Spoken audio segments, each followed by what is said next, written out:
Let's go ahead and get started. Thank you everyone for joining us tonight for our first in a series of presentations presented to you by the Imamiya Medics of Southern California and Shia Muslim Council on women's health.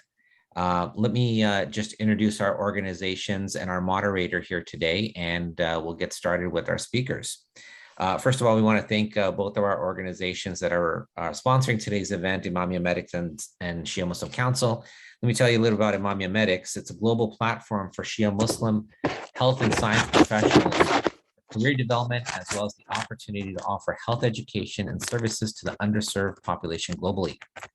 At its core, IMI is a group of people from around the world who have pledged their time and resources to empowering disadvantaged communities worldwide with access to quality healthcare and education.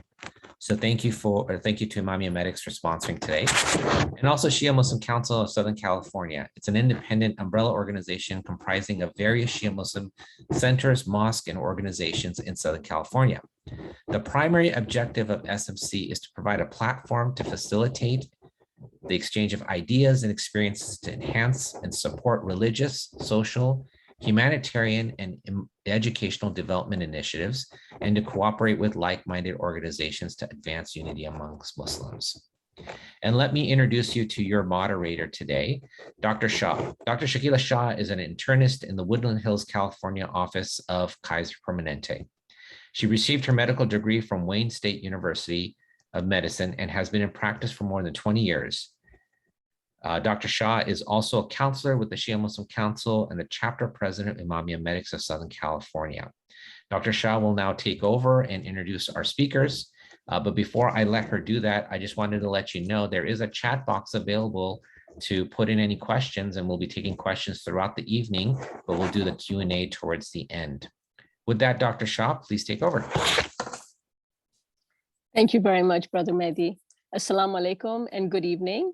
SMC of Southern California and Imamiya Medics SoCal chapter welcome you to the first in a series of 6 webinars for women's health and wellness.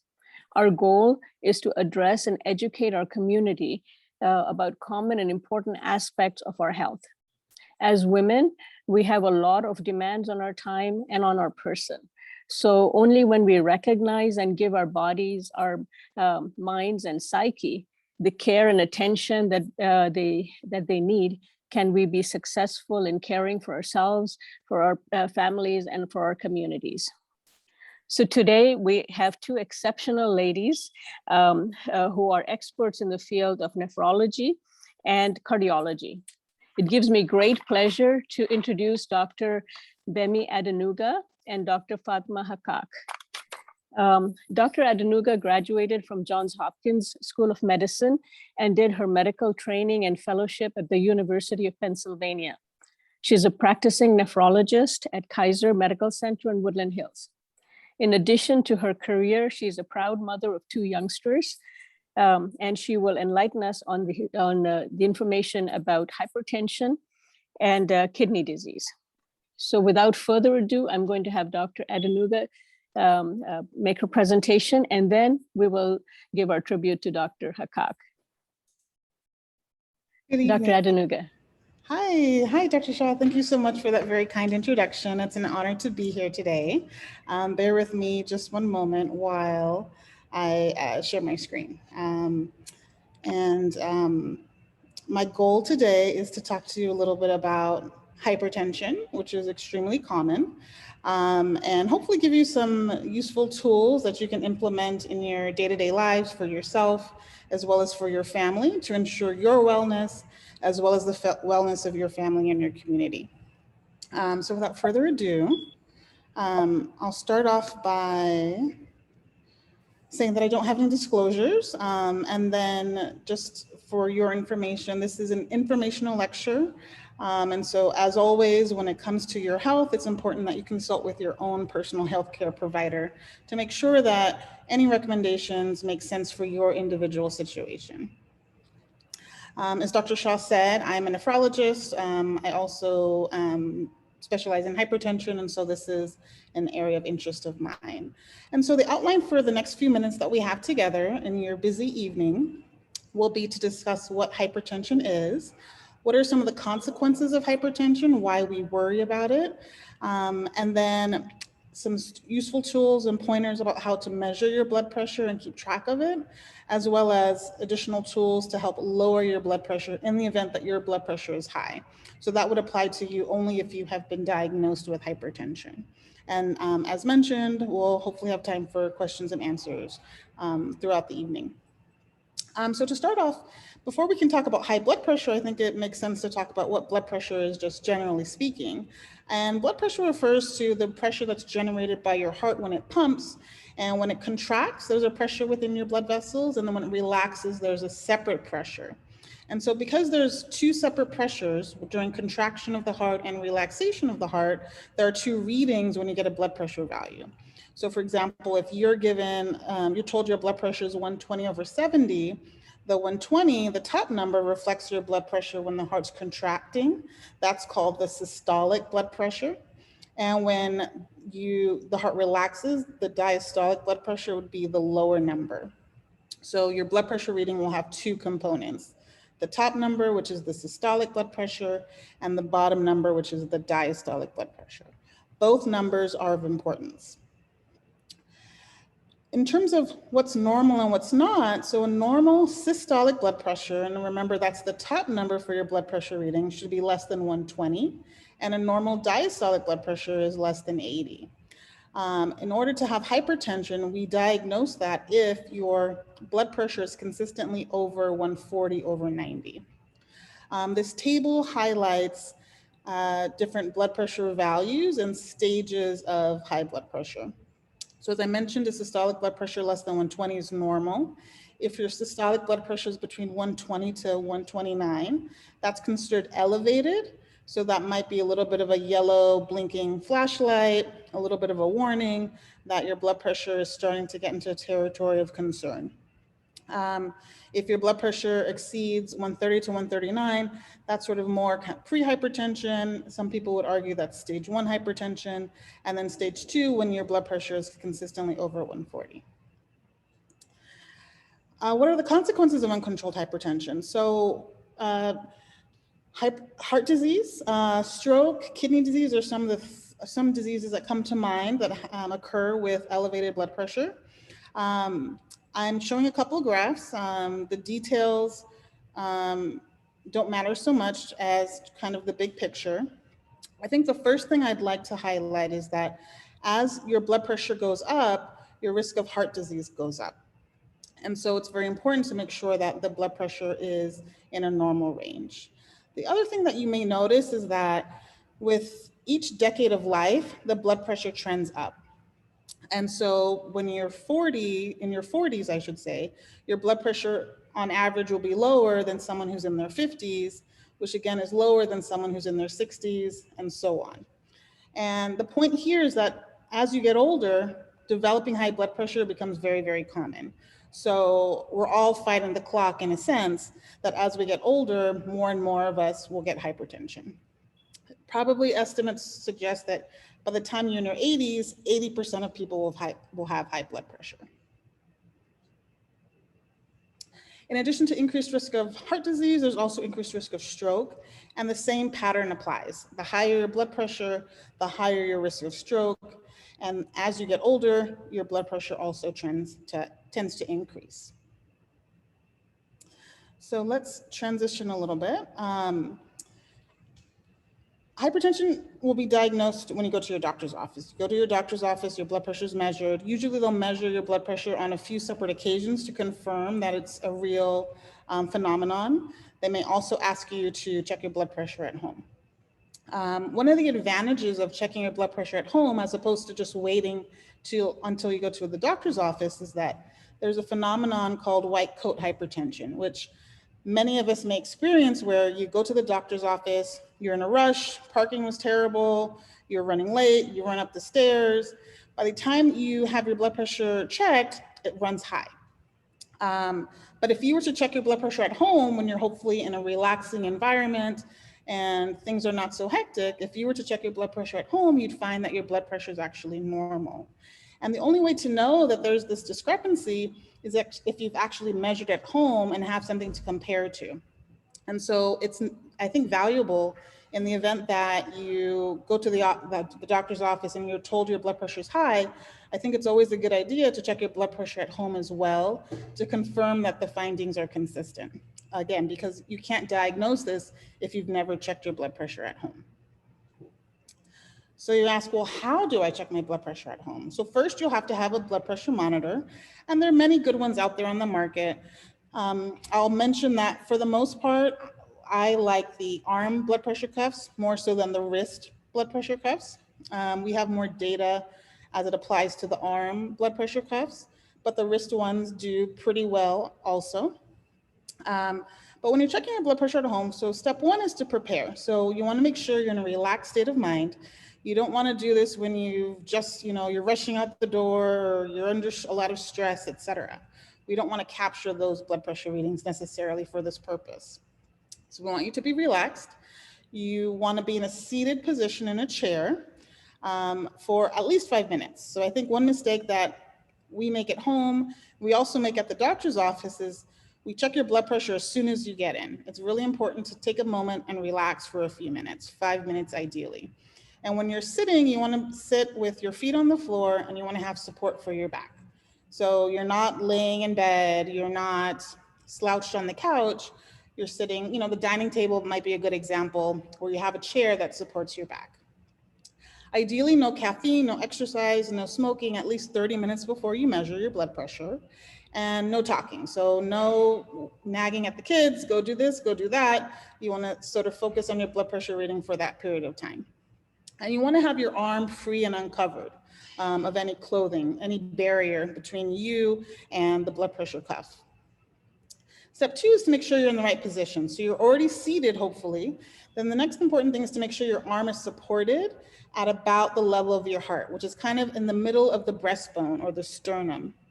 And you want it resting, a table is nice, an armrest, something that allows you to relax your arm. You don't want to have to use your own strength to maintain your arm position, because if you're contracting your muscles to hold your arm up, that will affect the blood pressure reading. So it's important to have your arm supported.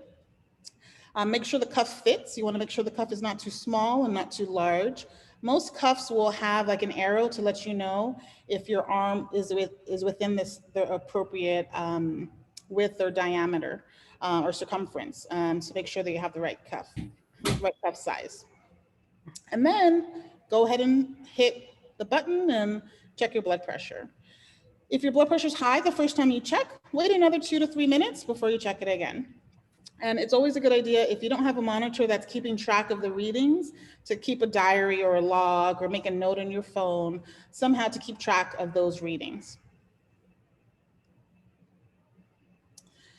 Now, if it turns out that your blood pressure is high and that you do have hypertension, what's next? If you're one of the lucky ones who doesn't have it, that's great. But if you do happen to have high blood pressure, what can you do? So first and foremost, you want to make sure that you're working with your medical team to address your high blood pressure. Oftentimes, medications will be needed to bring your blood pressure down, and there's nothing wrong with that. It's an important way of keeping yourself healthy and avoiding the negative consequences of high blood pressure. Above and beyond medications, there are other things that you can do as well to help lower your blood pressure. And I know there's never enough hours in the day to get everything done. Exercise, though, is an excellent way to bring your blood pressure down. So with about 150 minutes of exercise a week, about 30 minutes 5 times a week of moderate intensity aerobic exercise, you can lower your blood pressure, the top number by 7 points and the bottom number by 5 points. And what do I mean by moderate intensity? You should be working up enough of a heart rate, enough of a sweat that you can still talk to someone, but you want to be speaking in sentences as opposed to paragraphs. If you're chit-chatting about everything that happened all day, then probably you're not exerting yourself as much as you could for the purposes of challenging yourself and lowering your blood pressure. And aside from the effects of exercise on lowering your blood pressure, it does correlate with living longer. And so in this particular graph, if you have vigorous exercise as part of your daily life, and that's the blue dotted lines. If you have moderate exercise, which is the indigo or purple line.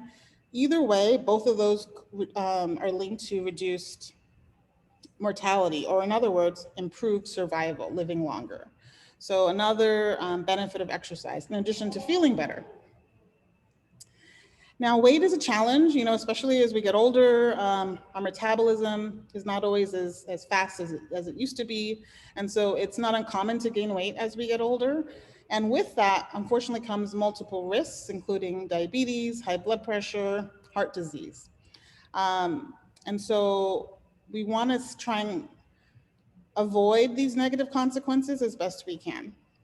And it does turn out that being able to, in the event that your weight is above goal, lowering your weight is effective in terms of lowering your blood pressure. So on this particular graph, it shows that with weight reduction, the more pronounced weight reduction is associated with a lower blood pressure or a more significant drop in blood pressure.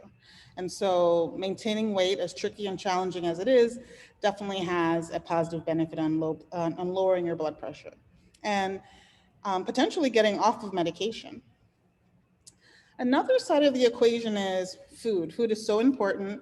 It's something that we obviously need to do to survive. It's something we enjoy to do. We enjoy doing together as a community, but our choices about what we eat also have an impact. Plants. Fruits, vegetables are very, very rich in potassium, some more than others, but in general, if you have a diet that's rich in fruits and vegetables, it will also be rich in potassium.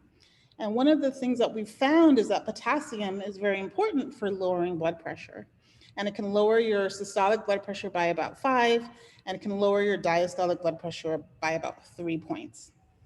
And there's actually some interesting literature or science or scientific studies that suggest that a high potassium diet is similar to the effect of taking a medication, a diuretic such as hydrochlorothiazide. So in other words, instead of taking a pill, having a diet rich in potassium can actually have a lot of benefit.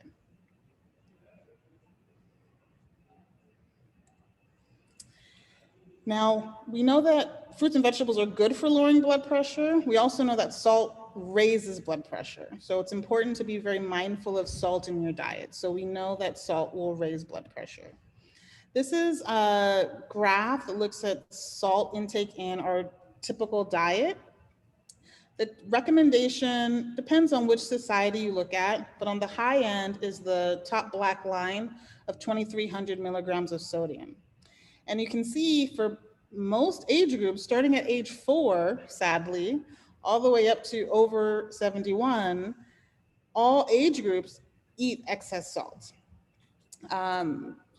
Seems to be worse, 19 to about 50 or so. It seems to be the group with the highest salt intake. So we're eating more salt than we should. And unfortunately, salt is everywhere. It's very hard to avoid for most people. Some of it's found naturally in food, that's 4%. That's actually a small percentage. We add salt when we're cooking. And not only just the salt, but also remember some seasonings also have salt. Not your spices like pepper or onion or things like that, but if you have those pre-packaged seasonings like a bouillon type of seasoning, that often will have salt in it as well. Some of the spice combinations that you buy at the store will also have salt. So you need to make sure you read the label to see if there's salt in there. When you eat out, unfortunately, part of the reason why it tastes so good is that they are loading it up with salt. So the more you eat out, the more salt you are likely to have in your diet. And then the biggest chunk comes from processed foods when we go shopping. And so the more we're able to eat fresh and prepare things on our own at home, the more we can control the salt that's in there. So when you shop the outer edge of the grocery store, you tend to have more of the natural foods, more of the quote unquote clean foods. And the more you shop in between in the aisles, the more often you're picking up the processed foods, the things that are pre-packaged, the things that are preserved. And these are just sort of general principles. But reading labels will be very helpful in identifying those hidden sources of salt. In general, if you're focusing on blood pressure management, limiting your salt intake or sodium intake to about 2,000 milligrams per day is our target. Typically, you're looking for less than 600 milligrams of sodium per meal, less than 200 per snack. And then another rule of thumb is to make sure each serving is less than 140 milligrams of sodium per serving. So just some helpful tools to kind of help estimate how much salt is in something and whether it's too salty, so to speak, for you. So a question that often comes up that I hear is that, well, I'm just using sea salt. Sea salt is, sea salt's better, it should be fine. So is that true? Is that not true? What do you think? So unfortunately, salt is salt. Now, there might be some marginal differences between sea salt and Himalayan salt and sort of regular table salt, but in general, it's all high sodium, and in general, you want to avoid or minimize all of these and sort of make sure you account for that in your sodium budget for the day. So you may prefer Himalayan salt or sea salt, but you still need to monitor your salt intake and keep an eye on that. So these are some salt labels. The pink slide is a Himalayan salt, which has about 380 milligrams of sodium per serving. On the kind of the middle section, there's a sea salt that has 590 milligrams of sodium per serving. And then on the far right is a iodized table salt, which also has 590 milligrams of sodium per serving.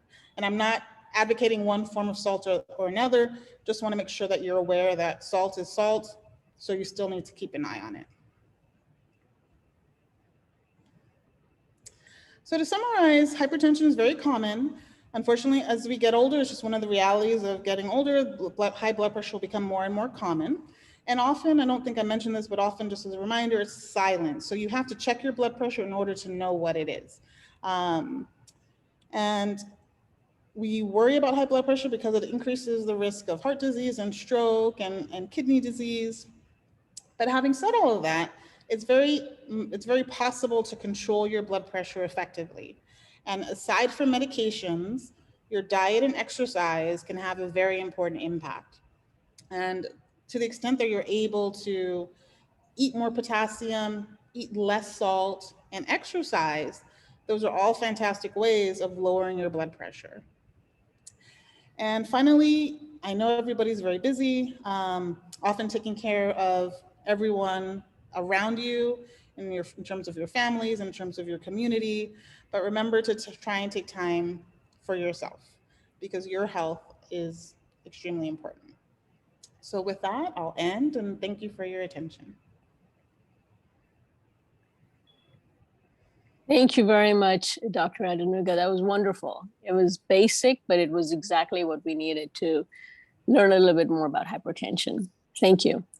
So for our audience, if you have any questions, please post them in the chat, and then we will have questions for Dr. Adenuga and Dr. Hakak at the end.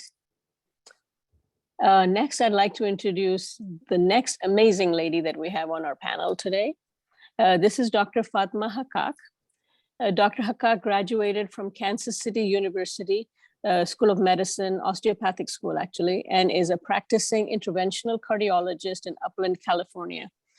She's had over 30 years of experience, and that experience is pretty powerful. She's the past secretary of the Shia Muslim Council and a dedicated, devoted caregiver of her elderly parents. So I'd like to welcome Dr. Hakak. Assalamu alaikum, good evening. Thank you for asking me to be part of this wonderful panel. And I hope to make an impact in your overall health and well-being. I brag about being a preventive cardiologist. So when my patients get in, I usually say, we're going to get you off this poison. So it's hard work, but it is very achievable. So we'll touch on a few basic things. And Dr. Adenuga did a great job. And just to make a quick comment, Dr. Adenuga, I didn't know if you knew, but that Himalayan salt was only for 1/8 of a teaspoon, and the Morton was for 1 1/4. So if you double up the Himalayan, it's much more than the Morton salt, just an observation. So thank you. Without further ado, I'll begin with the discussion.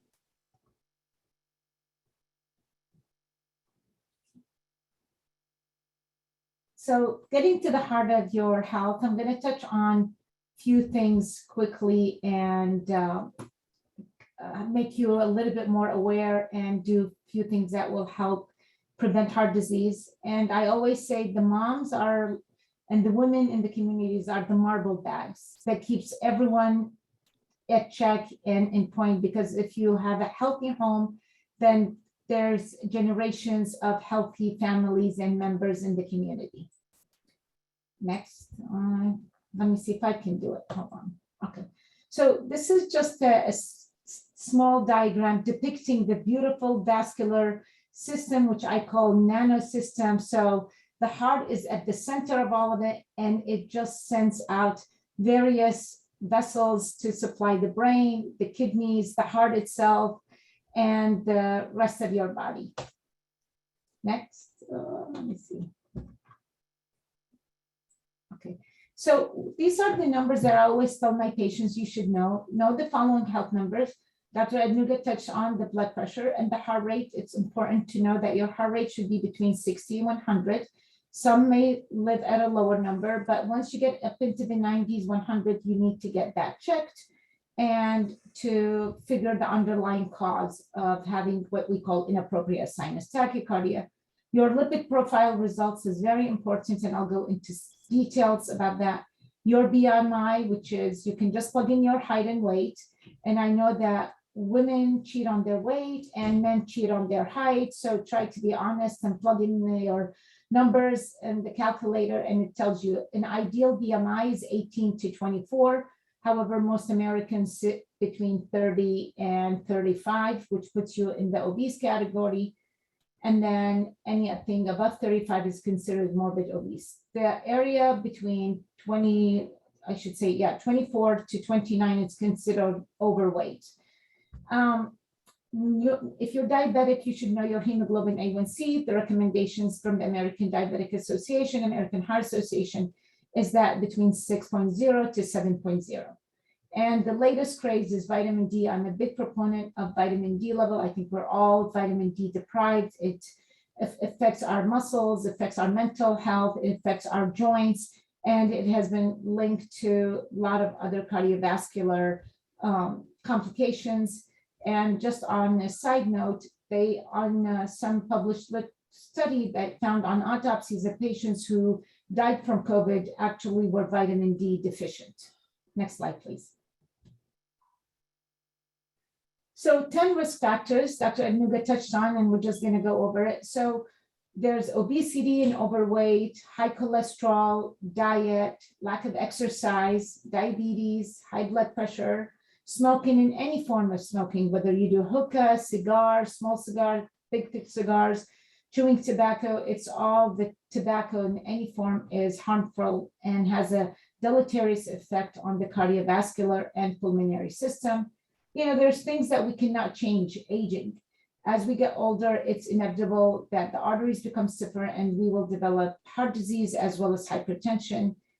Preeclampsia, there's data to show that if women develop gestational diabetes or gestational hypertension, they will develop hypertension down the line, whether in their 50s or 60s. So it's imperative, if you have friends or family, to keep to remember that if they develop preeclampsia, to take every step to prevent future hypertension. And genetics. So I have my own theory about genetics and family history, right? Because we're a product of our environment. So if we live in a home that's unhealthy, we eat out a lot, we eat processed food, we're gonna develop hypertension. And then there are those that are genetic disease, such as hypertrophic cardiomyopathy, such as conduction abnormalities. That's for another lecture series. So there's an overlap between genetics and family. And under the risk factor of heart disease, I don't know if you can see my cursor, there it encompasses anywhere between 6 to 9 different diseases that are associated: coronary artery disease, which we talk about, blocked arteries, the relationship with stroke, peripheral arterial disease, congestive heart failure, arrhythmia, cardiac arrest, high blood pressure, and congenital heart disease. And if there is more demand for lectures, I can touch base on each of those and point out the various differences. Next slide, please. What is an ideal blood pressure? I'm going to go through that fast because Dr. Adnuga did such a fabulous job. Next slide. Again, ideal blood pressure, systolic top numbers should be less than 120/8, diastolic 80, and the ideal pulse heart rate is again between 60 to 100. I tend to be aggressive. Dr. Adnuga pointed out that different societies recommend different measurements. I believe the people that have not died or have had complication with lower blood pressure. So I tend to keep my blood pressure at less than 120/80, unless they're tall. Then I usually go in the upwards of 130/85 because tall people cannot afford to have too low blood pressure because it will result in orthostatic hypotension and syncope related to low blood pressure. Next slide, please.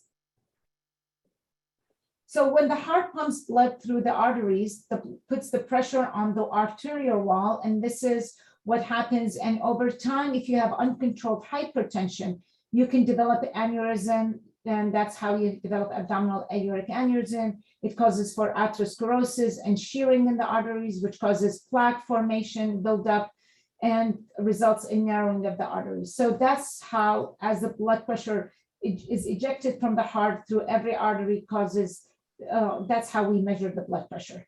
Next slide, please. Again, this is just a repeat of a previous slide. Next, please.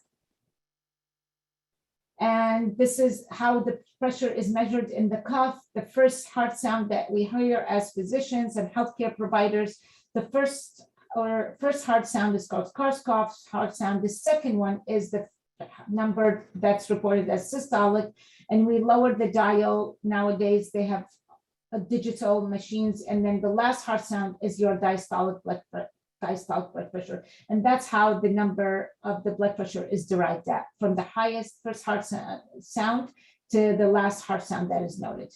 Next slide. And again, this is a different depiction from the American Heart Association. There are 5 categories for hypertension: 120/80, it gives you the green light. Again, Dr. Adnuga pointed to the flashing yellow light, the pre-hypertension between 120 to 139.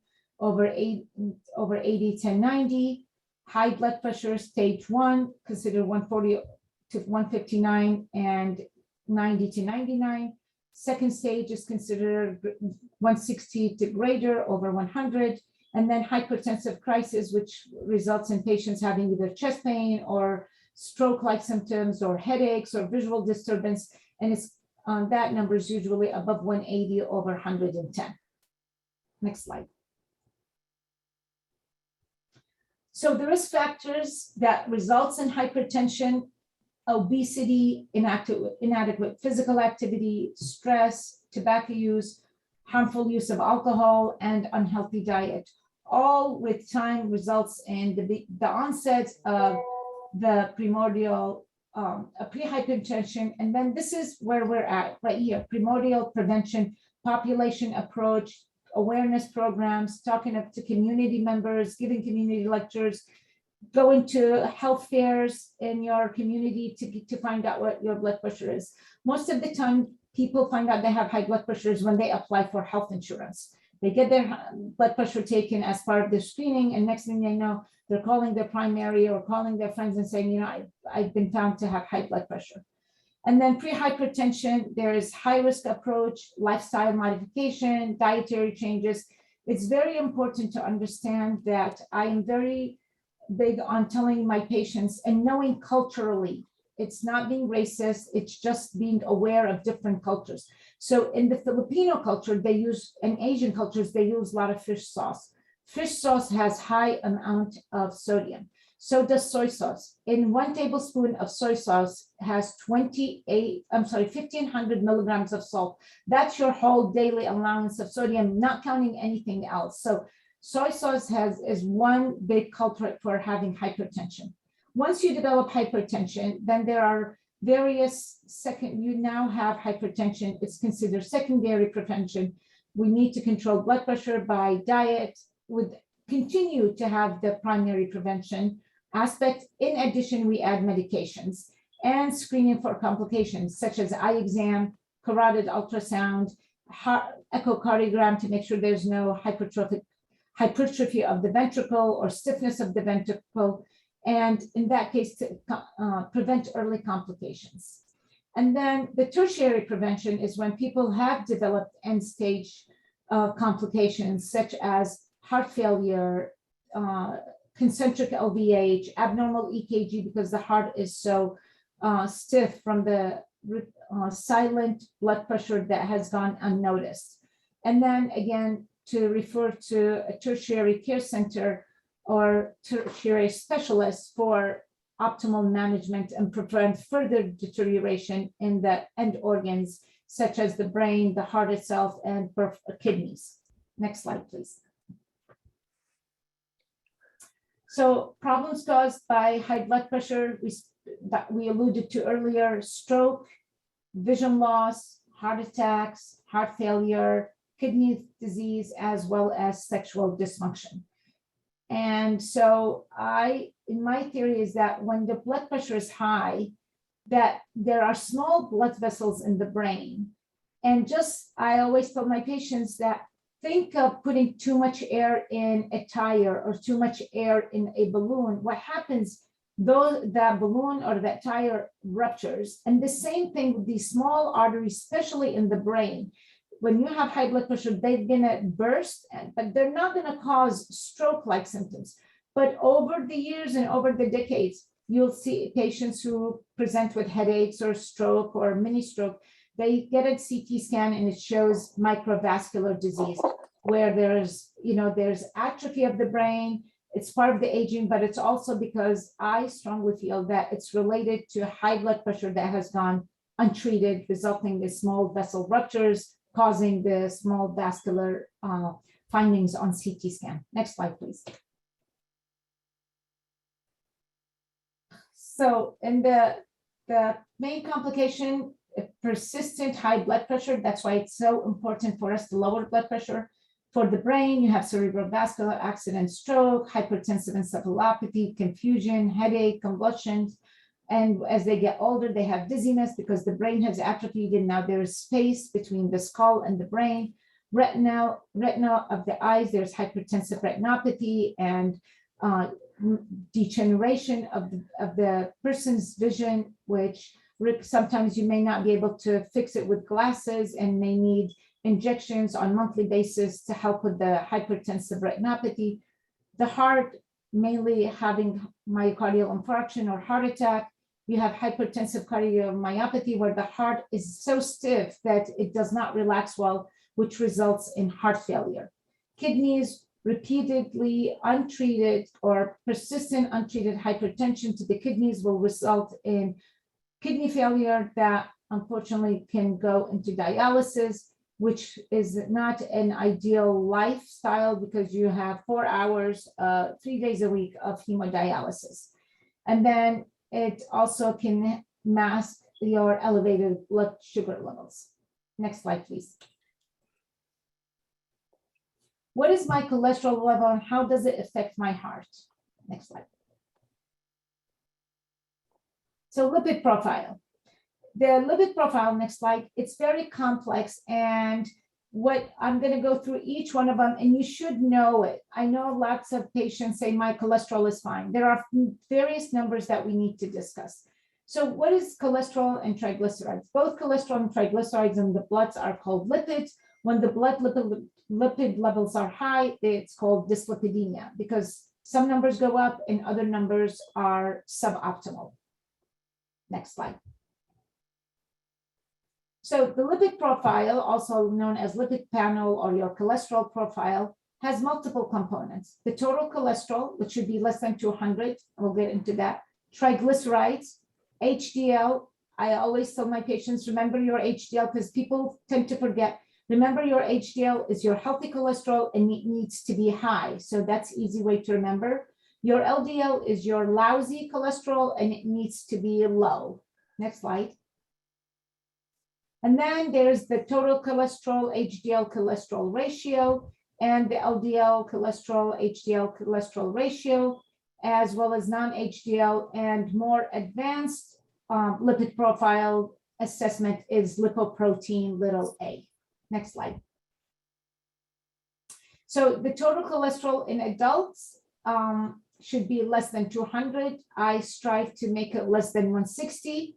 For children, should be less than 170. The LDL is less than 100 unless you have confirmed diagnosis of coronary artery disease, stroke, or diabetes, and it needs, this is not based on me, this is based on American College of Cardiology, American Heart Association, should be 60 to 70. Even if you're diabetic and have never had heart issues such as blocked arteries, stents, bypass, or heart attack, we treat diabetic as if they have established diagnosis of coronary artery disease. The HDL, men should be 40 and women should be 50. Across the board, I try to achieve 50 milligrams for both men and women. It is very hard to get the HDL up. However, it is achievable. Triglycerides should be less than 150, and the non-HDL, again, 130 if you're not diabetic and you've never had cardiovascular morbidity or established myocardial infarction and or stroke. And those patients, it needs to be between 90 to 100. Next slide, please. And this is how the standard lipid panel, you have the total cholesterol, it's your VLDL, which stands for very low density lipoprotein, plus your LDL, your HDL. This is what makes up your total cholesterol. The way to calculate your LDL, it's your total cholesterol minus your HDL plus the triglyceride divided by 5. The consensus statement of the American Diabetic Association, American College of Cardiology, direct LDL is better than calculated, lipoprotein particles is better than cholesterol, and lipoprotein particle numbers is the best predictor. However, insurances don't pay for that unless you have familiar dyslipidemia or familiar hypercholesterolemia, then insurance companies will pay for that. So most of the time you get the basics, which is the total cholesterol, your LDL, HDL, non-HDL, and then the two ratios I spoke about, plus the triglycerides. Next slide. So this is the structures. I just wanted to include this diagram because it gives you an idea next time you eat an egg, what a cholesterol looks like. And then what a peanuts is full of triglycerides. And it seems that there's a new trend of people eating peanut butter and adding it to their morning breakfast or their banana bread or what have you. Remember, peanuts have high amount of omega-6, which is not a good fat. So avoid peanuts. It's better to have almond butter, walnut butter than peanut butter because it has high saturated fat and it elevates your omega-6, which is harmful. Next slide. So source of cholesterol comes from the eggs, and this is as we eat, then our blood is carrying this cholesterol, and also the liver makes cholesterol. So if by eating fatty food, in addition, the fatty becomes congested because it makes its own cholesterol as well as having to metabolize the fatty food that we've taken. Next slide. Triglycerides, this is what happens when you eat peanut butters and food that are rich in triglycerides. The liver also makes triglycerides. So the vascular system and the bloodstream and the arteries are getting loaded by the food as well as the body's production of triglycerides and cholesterol. Next slide. What is my cholesterol level and how does it affect my heart? So when we eat a fatty meal, next slide, when we eat a fatty meal, the blood becomes saturated with fat. And the more processed fat you eat, such as butter, peanut butter, fried food, meats, such as steaks and fatty chicken, and so on and so forth, the blood is now saturated with fat. And as it travels through the arteries, cholesterol as being, it gets built up or plaque built up against the walls of the arteries.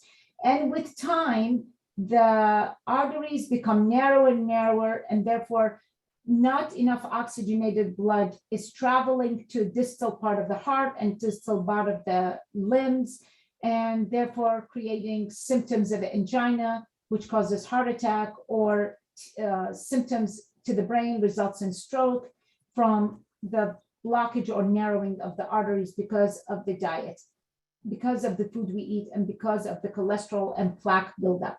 Next slide, please. So the plaque forms because you can see this diagram shows that the artery is obviously closed vessel, a tube, and blood travels. So the cholesterol travels, whether it's good cholesterol, bad cholesterol.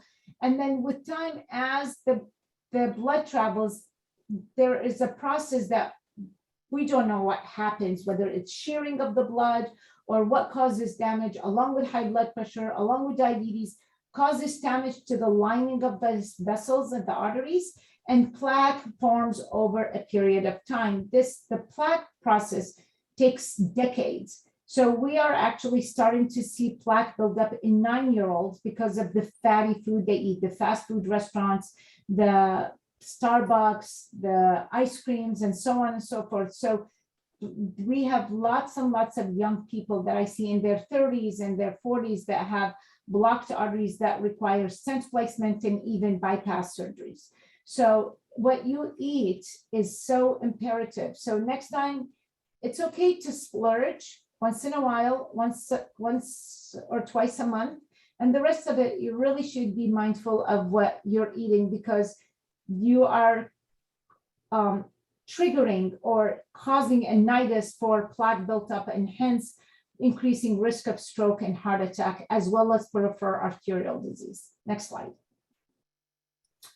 So the new guidelines, and everybody knows that Mediterranean diet is the best diet around because they use lots of vegetables and fruits and grains. And, you know, being of Middle Eastern background and understanding that our grandparents had it figured out, right? So they would eat cheese, but they also had walnuts, which has high HDL, and they also ate vegetables to offset the LDL. So they really knew, even though they didn't have the scientific background.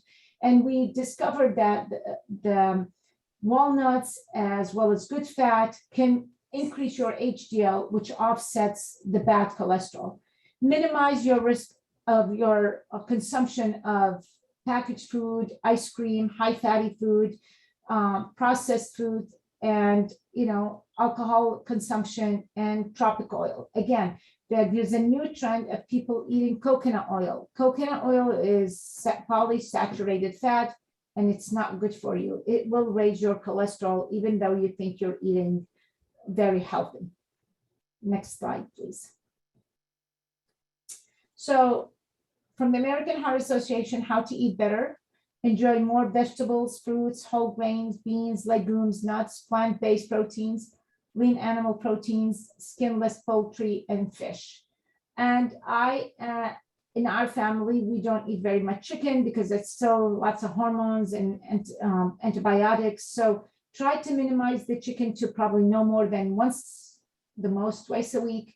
Eat fish, but you have to make sure it's wild because there's high level of mercury, and increase more of your vegetables and fruits in your salads. Limit your amount of pizza, avoid soda if possible, processed food, eggs, and so on and so forth. Eggs are okay because they have K2, which helps with preventing calcification of the arteries. And so it's okay to eat eggs, but not in excess.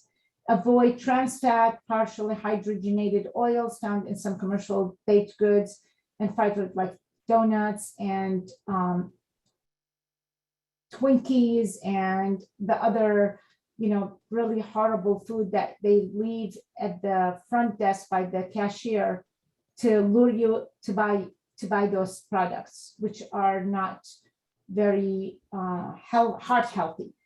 Also become a nutrition label geek reader. So read your nutrition because it's there for you. It gives you the calories, but the most important thing to remember is read your fat content.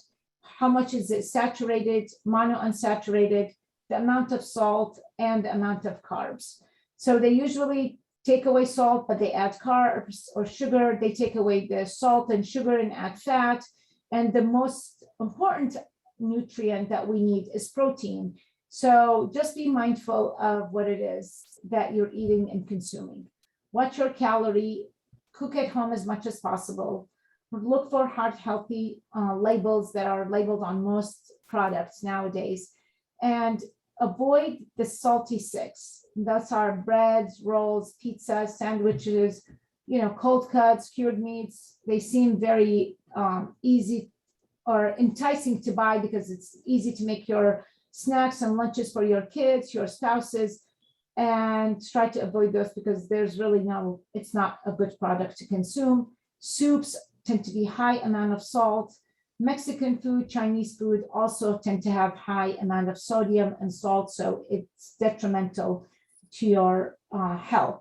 I also let my patients know that if the husband and the wife have heart disease or diabetes, then they choose the day of their anniversary as a day for them to splurge. So let's say they're married on the 21st of September, then the 21st of every month, they can go out and splurge. And the rest of the days of the month, they can just behave. If one person has it and not the other, then choose the day of your birth as a day of splurge, and the rest of it, just be mindful of it because you want to live a healthy, long, vital, vibrant life. Next slide. Again, best food to increase your good cholesterol is your olive oil, your soy, beans, legumes, nuts. Some nuts are better than others, as I alluded. So walnuts, almonds, cashews, pistachios are much better than peanuts. Flaxseed, chia seed, whole grain, apples, and avocado. Next slide. Oh, by the way, keep. Next slide, please. Are my symptoms indicating a heart attack? Next slide. So for men and women, I wanted to include men in this picture because I didn't want them to feel isolated, even though this is a women's series. So men tend to have nausea, vomiting, jaw and neck or back pain, squeezing chest pressure, the classic, what I call Hollywood sign, where they have the clenched fist over their left pectoral area and shortness of breath. Women tend to have nausea, vomiting, jaw, neck, and upper back pain. They don't have chest pain. They call it chest heaviness or chest discomfort. Also, they have shortness of breath. They have fainting, indigestion, and extreme fatigue. So women would come and say, I used to be able to do my tasks 6 months ago or a year ago, and now I can do it, but I'm very short-winded or short of breath or I'm tired. Those are signs that women might be having symptoms of angina or heart attack symptoms. Next slide. I don't have chest pain, but I have chest discomfort, and then it's not my heart condition. Next slide. This is one of my favorite pictures because this is the presentation of people having angina or heart attack. It could be localized right between the chest, the breastbone. It could be the neck and the mid-sternum. It could be mid-sternum, the sternal bone radiating to your left shoulder and down your arm. It could be just an indigestion-like feelings. So a lot of people think, oh, I don't have discomfort, I have indigestion, especially when it's unrelated to food. So if you're having indigestion and you haven't had anything to eat in 5 or 6 hours, then you need to think it's your heart, especially in the setting of having hypertension, diabetes, high cholesterol, family history, you're overweight, you smoke, you're inactive, then you need to consider that these are angina symptoms rather than indigestion. There's also what I call the necktie and the right arm, which is usually presents in women that have right arm discomfort rather than the typical classic left shoulder and left arm. It could only be the neck or the jaw. It could be just between the arms, inside your both right arm and the armpit, extending all the way to the elbow. And in some cases, there's usually between the shoulder blades. And in those cases, sometimes I've had patients, women especially, who come in with the shoulder blades, and we do a complete cardiac workup, and it's negative and it's relieved, but yet they still have the symptoms. And it turns out to be their gallbladder, or they have a sluggish gallbladder or gallstones. Next slide, please. How does my family history affect my heart health? Next slide. So if you have premature onset of coronary artery disease, right here at the between 11:30 and 12 o'clock picture, if you have family history of premature onset coronary disease, where you have parents, grandparents, uncles, have passed away at a young age, then that is hereditary. But if you have parents who are living in their 80s and 90s and had heart disease, then that is more of a product of your environment. It's the food you eat. And so there's a differentiation. There is a valve disease, which we'll talk about another time. There is also thoracic aneurysms that comes from untreated hypertension, or what they call Marfan syndrome, or familial vascular disease. There is also arrhythmia or conduction abnormalities. As we age, 1 in 6 people, when we get into our 80s, 1 in 6 people will have atrial fibrillation. Some people may have it as young as in their 40s. And with technology and phenomenal treatments, you can ablate it, you can treat it without having to worry about placing pacemaker again. That we can discuss in another series. Cardiomyopathy, that tends to be familial besides the hypertensive. So there's different kind of cardiomyopathy. Some of these patients are at increased risk for sudden cardiac death. And then pericarditis, which is the inflammation of the sac where the heart sits in.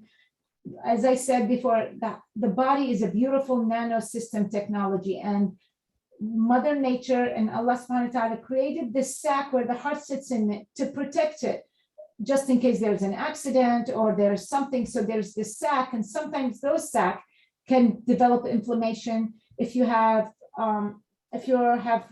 renal failure, you're on dialysis, if you have rheumatoid arthritis, if you have cancer and receiving chemotherapy, then you can have inflammation of the pericardium.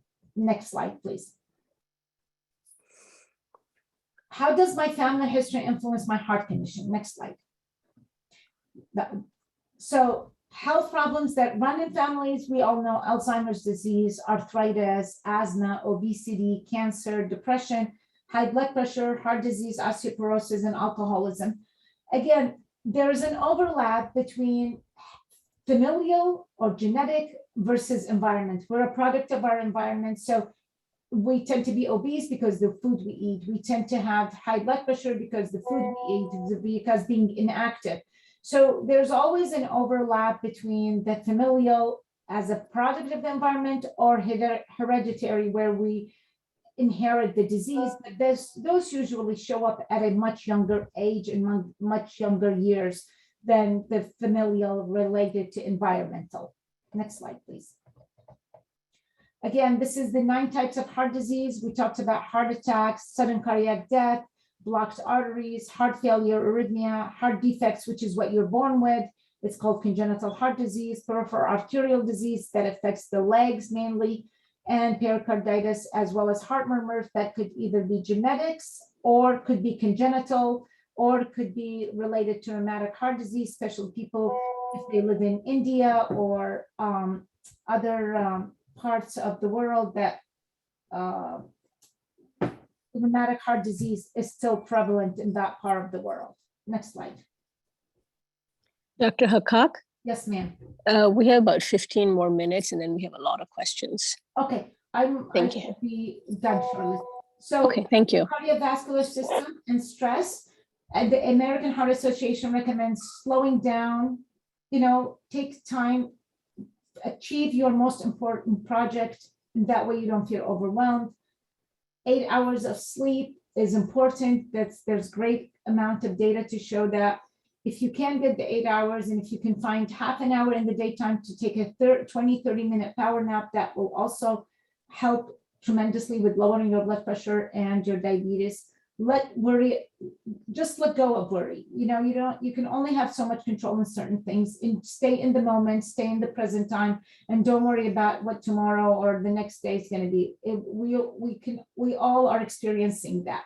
Laugh it up. There's great compelling data to show laughing is a great form of medicine to release your stress, help with your blood pressure, and help with your overall well-being. And get connected, socially interact, especially the past 2 years has been difficult. You know, we've been in isolation and having the mask and so on. So it's okay to get connected, provided you adhere with the social distancing and, you know, just keep it at minimum. Doesn't have to prolong socialization, but as long as you connect with your friends and family. Next slide. Practice giving back, be active every day, give up bad habits, and learn new things.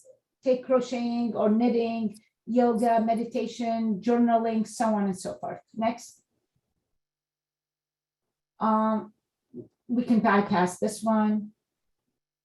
Am I experiencing heart symptoms or is it my agent? Next slide. Next, I think we spoke about this. Okay, so your healthy eating, increase your 50% of your plate should be fruits and vegetables, 25% should be rich carbohydrate, and then 25% protein rich. I would recommend soy, fish, legumes instead of the meat products. Next slide, please. This is just a quick calorie scale. The facts about most energy is correct. So carbohydrates and protein have this 4 calories per gram, as opposed to fat, which gives you 9 calories per gram. Next slide. So do some healthy food swaps, swap the meat, use black beans, chickpeas, seeds, nuts, and spinach instead of meat. They're high on iron. Swap almond milk, hemp milk, Greek yogurt, rice milk, and coconut milk instead of the full saturated fat. Instead of salt, use herbs and spices and vinegars and citrus. Avoid the salt. Sugar, use naturally occurring, such as honey, maple syrup, agave, stevia, monk fruit. Fats, it's better to use avocado, fatty fish, walnuts, extra virgin oil. Minimize your coconut oil. And grains, avoid rice because it has lots of carbs, and then use quinoa, barley, and so on and so forth. Next slide. I'm also happy to share this PowerPoint presentation with anyone who's interested in that. Next slide, please.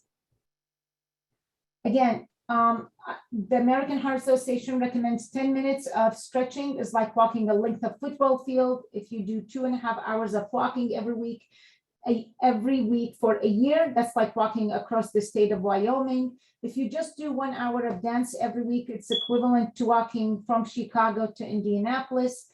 30 minutes of groceries. So here's your opportunity, gentlemen, to go to this grocery store, and it's like walking a marathon. And 20 minutes of vacuuming is like walking 1 mile. Next slide, please. Women and heart disease and stroke kills 1 in 3 women, but 80% of the deaths are preventable. So remember that, my sisters, that get checked, and because all of this is preventable, the wonderful news is that it's preventable. Next slide, please. Good. So next. So sometimes when you exercise, because your blood pressure may be uncontrolled because you don't know you have high blood pressure, so you might develop chest pain, you may develop dizziness, you know, you're deconditioned because you don't exercise, and all of a sudden you want to do a heavy intensity or moderate intensity because you listen to these lectures. You know, you have a high catecholamine state and your heart rate becomes inappropriately high. And then chronic pain that's uncontrolled can result in you having symptoms and elevating your blood pressure. Next slide, please. Next slide. So optimize your blood pressure with diet, weight loss, minimize your sodium intake. I always tell my patients to stick to 1,500 milligrams per day. Exercise, just a simple walk, 30 minutes a day will have such a positive impact. And then you will have to be on medication. And sometimes you have to do all of those to have an optimal blood pressure control. Next slide. Diabetes management, there's all kinds of, besides metformin, there's new class of diabetic medication that actually prevents cardiovascular mortality, heart failure, and increase your cardiovascular survival by, even if you have preserved heart function. Your cholesterol, there's statin therapy, there's PCSK9, and then the omega-3 fatty acid to increase your good cholesterol. Next slide, please. Next slide. I'm sure everybody wants to hear this one. Omega-3 fatty acid between 3,000 to 6,000 milligrams per day. Again, make sure you buy the omega-3 fatty acid only, not the one that says 3, 6, and 9. Usually it comes as 1,200. The omega-3 fatty acid in the United States is 1,000 milligrams per pill. So you can just buy that. Don't get the one that's 3, 6, and 9 because it has a 1,200 milligrams. Don't buy into that false advertisement. Vitamin D3, K2, anywhere between 2,000 to 5,000 a day. And get that, get your vitamin D checked first. And then sterols and stanols are found in food. You can buy them as supplements to help increase your HDL. Next slide. I think I'm almost toward the end. This is what happened, just real quick, with the plant sterols and cholesterol absorption. So in the blood, if you don't have stanols, what happened is that all the cholesterol is getting dumped into the bloodstream from food as well as from the liver. But if you have stanols, what happens, the cholesterol binds to these stanols and sterols. So it's less of this cholesterol is being absorbed in the blood vessels. So you can find it in margarines or plant-based sterols that you can find in the supermarket. So I would encourage you to increase your consumption of those plant sterols and to help prevent cholesterol absorption in the bloodstreams or blood vessels. Next slide. Same, more of the same picture showing how the cholesterol, without the plant sterols, you have so much cholesterol plaque or cholesterol dumped in the bloodstream, which causes plaque. And then in here, if you have the stanols and sterols, it gets absorbed.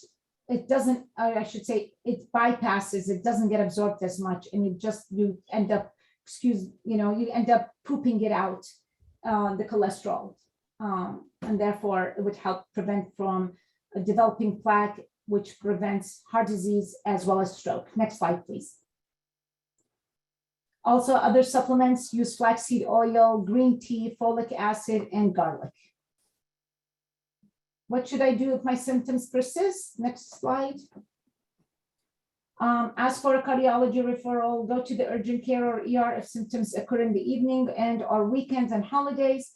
Recommend get basic cardiology workup, your EKG, exercise stress test, echocardiogram, which is an ultrasound of the heart, a Holter monitor if you have symptoms of palpitations, and my all-time favorite is CT, coronary artery calcium score.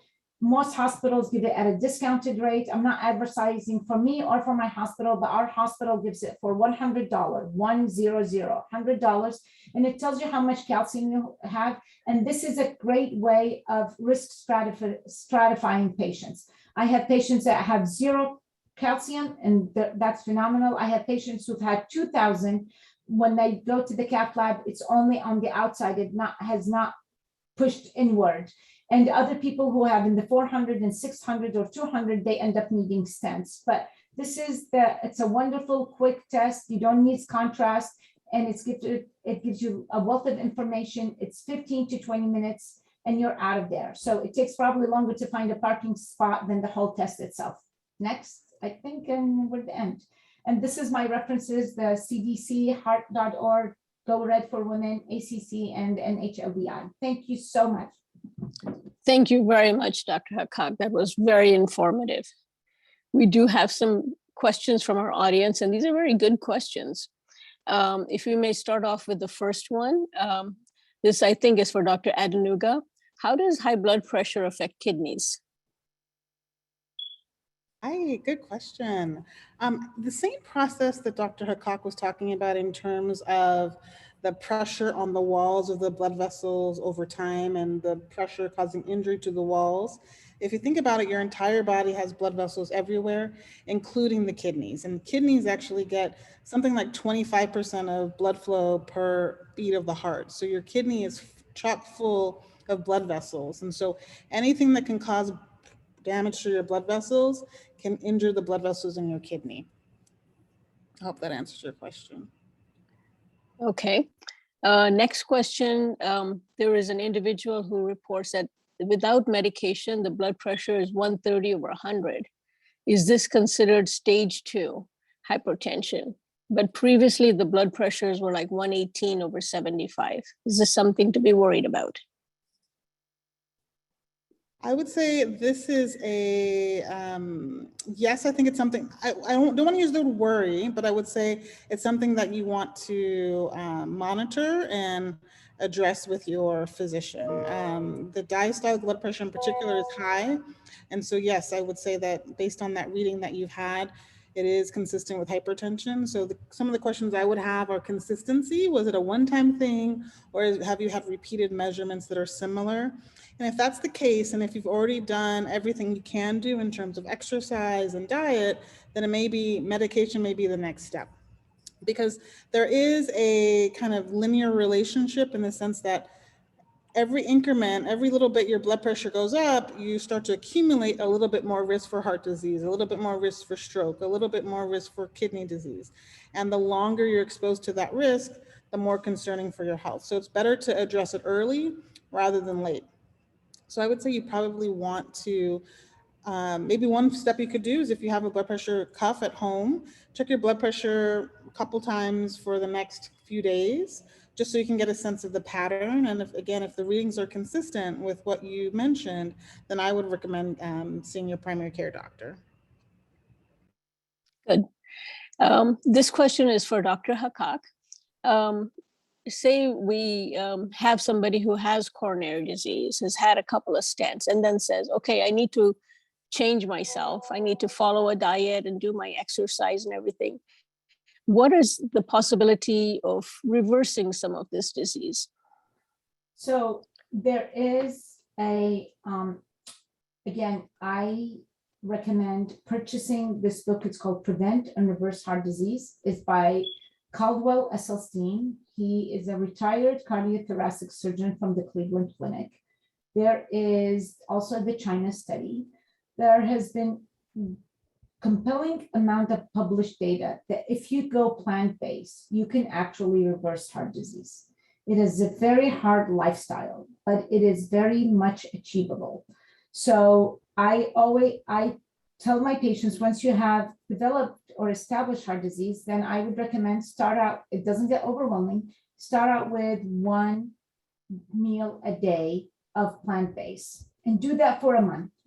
And the best way to start is with oatmeal as your morning breakfast. Do that and make it not so boring. So add your fruits, add a little bit of almonds, add walnuts, add chia seed, add flaxseed, because you want variety, right? We get bored. We're living into their 80s and 90s, and we get bored easily. So make it interesting, make it exciting. But plant-based has been proven to reverse heart disease. Lower blood pressure, lower cholesterol, take olive oil, take your walnuts, and you can follow it and you can reverse it. If you do all of that and you don't reverse disease, then you are going to be a published data or published literature. So, but it's a very hard lifestyle. And again, it's the same thing with other lifestyle. Plant-based does not mean you go and buy the Beyond Meat and the processed and has so many chemicals. Plant-based means what Mother Nature has. If you can't pull it off the tree or from the ground, don't eat it. Once human beings touch it, then they contaminate it. So I would highly recommend purchasing that Prevent and Reverse Heart Disease book. It also, if you go on Amazon, it has 3 books, a cooking book, that book talks about the lifestyle, and a forks over knives. It usually runs between $33 to $40, depending on the time of the season when you purchase it. And you, in the first month of following that diet, I promise you will lose easily 28 to 30 pounds in 1 month, because it's a very hardcore diet. There's no fat, no animal products, no olive oil, nothing. It's basically breaking all the fat in your body and eating that. So that's my recommendations. Okay, sounds good. Couple other questions. What actually leads to kidney failure, and why is it always diagnosed when the kidney is already damaged? Just like hypertension is silent, kidney disease is silent as well. So if you have any risk factors, high blood pressure, heart disease, diabetes, family history, obesity, you should have your kidneys checked. And we do that with a simple blood test. And so unfortunately, because there are no symptoms with kidney disease, people will often present when the kidney disease is advanced. In terms of the common causes of kidney disease, diabetes is first, high blood pressure is second. So the two together account for about 2/3 of kidney disease. But that's a challenge that we have in nephrology. We're in some ways an orphan specialty. I think most people understand cardiology. Most people are concerned about their hearts. A lot of people, not you, not this audience, but many people don't even think about their kidneys. And unfortunately, a lot of our patients in the kidney clinics get diagnosed late. So you're a step ahead because now that you're aware of all of these things, I would say it's a good idea to make sure you have some blood tests periodically with your physical exams to make sure your kidneys are in good health. Great. So keep in mind that it is a silent disease. This question could be for either one of you. What are the risks and benefits of intermittent fasting? You can go ahead, Dr. Edmund. So I will say I'm not an expert in intermittent fasting, but I have a colleague who actually is very well versed in this. And intermittent fasting probably resets our aging systems, as I understand it, and essentially helps you to live longer. There are many different types of intermittent fasts. The intermittent fast where you eat sort of basically around 8 to 10 hours a day, and you fast for the remainder of the day seems to be the sweet spot where you get this anti-aging benefit. There are other intermittent fasts where you eat one day, you don't eat another, or you fast for, a couple of days a week, et cetera. So there are all kinds of variations of that. But it seems that a time-limited window of eating of 8 to 10 hours seems to be beneficial. And fasting is separate from dieting. So just because you fast does not mean you're reducing caloric intake, and that's not necessarily going to achieve weight loss. So it's a very different goal when it comes to intermittent fasting. Okay, that's a good one. This is for what all us women talk about. What are good oils to cook with? So the best oil to cook with is, provided it is designated for cooking, right? Because there is a high heating temperature that's allowed. So olive oil, so long as it says it is suitable for cooking. We use at our home, we use grapeseed oil, and that is very good. The least ones that are least popular, avocado oil is very good to cook, and you don't use too much of it, just enough to coat the pot or the pan. I know different cultures love to use different amount of fat and different oils. So I would recommend grapeseed, avocado oil, olive, walnut oils are very good. The ones you need to stay away from, and it's been proven time and time again, canola, mazola, Crisco, butter, all of those fats are not really good fat. Coconut oil, again, this is a fat. It's saturated in fat. Be very mindful of it. I know there's things out in the social media where you rinse your mouth for 15 or 30 seconds with coconut oil and spit it out. It's supposed to chelate that. We're based on evidence-based and science, and I don't know if there is such data that there is data to prove that such thing. So I always believe, do what Mother Nature intended, stick with the confines of Mother Nature, and you'll be out of trouble. If in doubt, keep it out. That's my MO. Lately, they've been advertising a lot of ghee, which has been used in Indo-Pakistani food, and now you're finding it in Costco as well. Is there any ghee? Is there any value to using that? Well, to me, as to my understanding, that it's a high saturated fat. Yes, it is. So, and especially we know that Indo-Pak communities have high degree of coronary artery disease, and they also have small vessels. So the problem is women in other cultures don't fare as well with men. Number one, we're smaller in frame.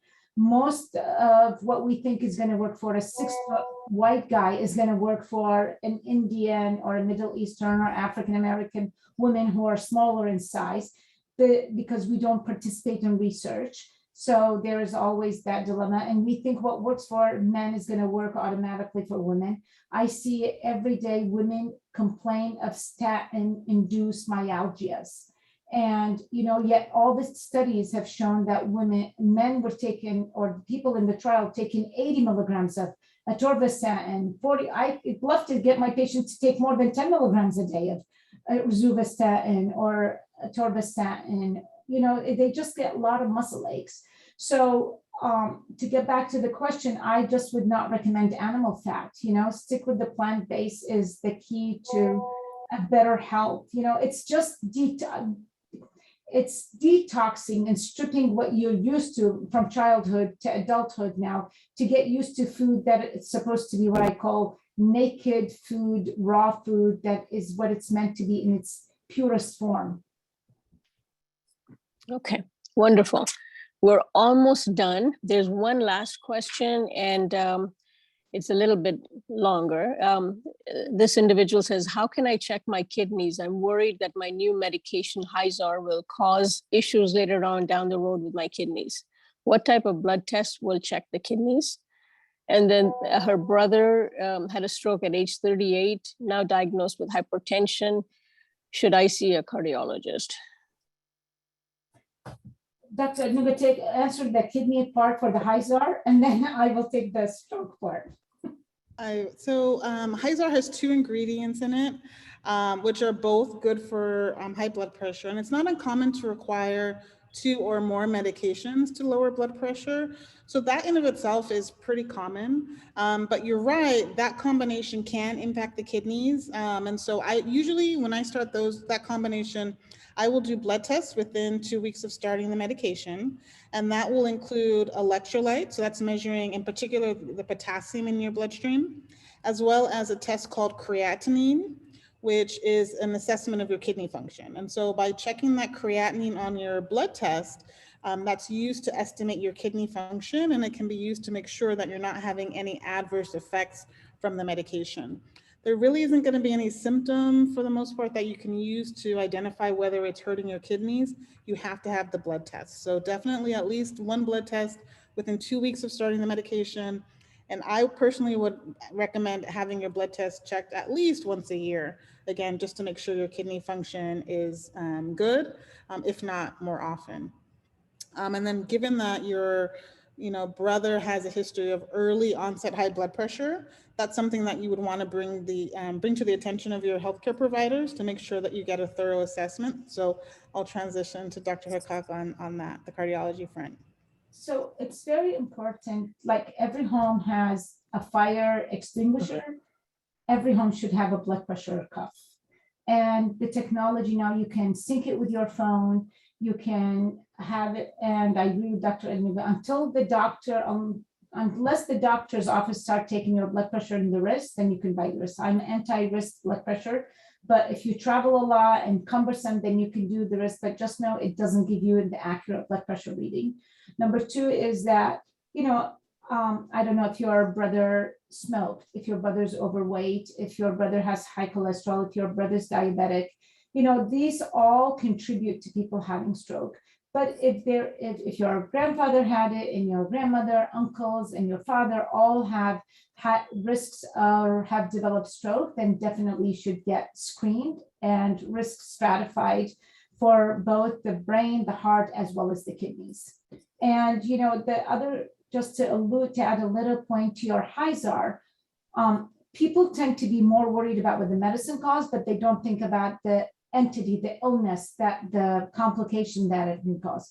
So the Hyzar may not be really the one that's caused, it's a potential, but if you continue to have high blood pressure, then the Hyzar might not be a good option and medical option for you. Then they need to change the medication to achieve an optimal blood pressure control. And rather that it's not the medicine, but it is the blood pressure that continues to be elevated, but they continue to use the same medication. So that's, I don't know if Dr. Ednuga agrees with that or not.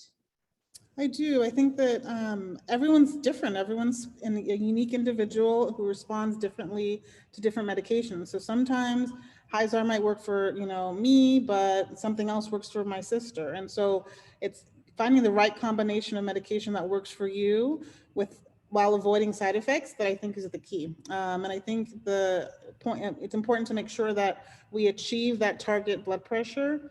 So whether it's adjusting your medications, in addition to your diet and your exercise, watching your salt, all of that together will hopefully help get the blood pressure under control. And monitoring it at home will be really, really helpful in achieving that goal. I also think that based on my reading and understanding, different communities have different causes of blood pressure, right? So if you're Hispanic, if you're African-American, if you're Middle Eastern, if you're Indo, we live in a dry climate. Our blueprint is made for retaining salt. So in patients like that, we need to give diuretic. Diuretic is the treatment of choice for lowering blood pressure. For people who are from Scandinavian countries or Europe, beta blockers is a much better blood pressure control. So different communities have different response to different medications. So that's why we emphasize lowering the salt, because you already retain salt, because our blueprint is to hold on to salt because it's a survival mechanism because of our blueprint. Even though we live in the United States, our genetic makeup is to preserve and hold on to sodium and water because of the blueprint. So that's why diuretic usually is very well tolerated, and you achieve an optimal blood pressure control in patients who are of African background, Hispanic, Spanish, Middle Easterner, Indian, Chinese. Diuretic is a good cause. So, it's the art of medicine. So each physician feels comfortable with their patients that they're treating and adjust the medications accordingly. I also don't tell my patients to take all their medications at once. Just like you don't take all your calories at once. So I usually give 1 or 2 medicines in the morning, 1 or 2 medicine pills at lunch, 1 or 2 medicine or pills at dinner, and then 1 or 2 medicines at bedtime, usually the beta blockers, because it makes them feel tired. It relaxes them. So I usually save the beta blockers for night, the diuretics in the morning, because it makes you go to the bathroom. You don't want to take the beta blockers in the morning and the diuretic. You'll be up peeing all night and sleepy, and it's just a recipe for disaster. So, just talk to your physicians. I'm also available. I'm happy to guide and help patients, in the community, and you're free to call me, email me. Mehdi has my information, and so does Dr. Shah. So I'm always available for you guys. My goal is to prevent a stroke and a heart attack in every community. That's a very noble goal. Well, thank you very much to all our participants, and especially a big round of applause for Dr. Hakak and Dr. Adenuga. I wanted to point out also, our next lecture series is going to be next month on June 15th, and this will be on nutrition and fitness. So we will have a dietitian as well as a physical therapist talking to us about nutrition and fitness. So please do join us. And on behalf of the Shia Muslim Council and Imamia Medics SoCal, I'd like to thank each and every one of you, and have a blessed evening and a blessed year forward. Thank you so much. Thank you. Nice to meet you, Dr. Bye-bye. Thank you. Good night. Night. Walaikum assalam.